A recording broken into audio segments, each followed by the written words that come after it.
नमस्कार. आज पाणीपुरी खायची खूप इच्छा झाली होती, तर म्हटलं चला आज घरीच पाणीपुरी तयार करूया. तर चला कशी बनवायची ते पाहूया. त्यासाठी आज आपण आता सर्वात पहिले रगडा करणार आहोत. रगड्यासाठी पांढरा वाटाणा रात्री भिजत घातला होता. तो कुकरमध्ये स्वच्छ धुवून घ्यायचा आहे. त्यामध्ये पाणी, चवीनुसार मीठ आणि हळद टाकून छान शिजवून घ्यायचा आहे. आपला रगडा तयार होतो. 7 ते 8 शिट्ट्या घ्यायच्या आहेत मग वाटाणा मऊ शिजेपर्यंत. आता आपण कुकर लावून छान शिजून घ्यायचं आहे. चिंच गूळ भिजून घेतलेला आहे. आता हिरव्या चटणीसाठी पुदिना, कोथिंबीर, अद्रक, हिरव्या मिरच्या, अर्धा लिंबाचा रस टाकून छान आपण हिरवी चटणी करून घ्यायची आहे.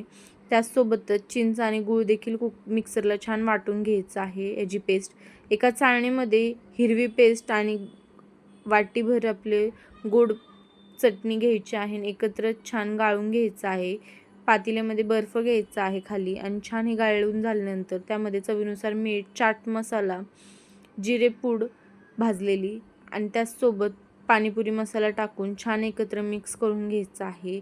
आवश्यकतेनुसार आणखीन त्यामध्ये पाणी ॲड करायचं आहे आणि एकत्र मिक्स करून आपला पाणीपुरीचं पाणी तयार आहे. आणि अशा प्रकारे तयार आहे आपली पाणीपुरी. आवडल्यास लाईक करा आणि चॅनलला सबस्क्राईब करायला विसरू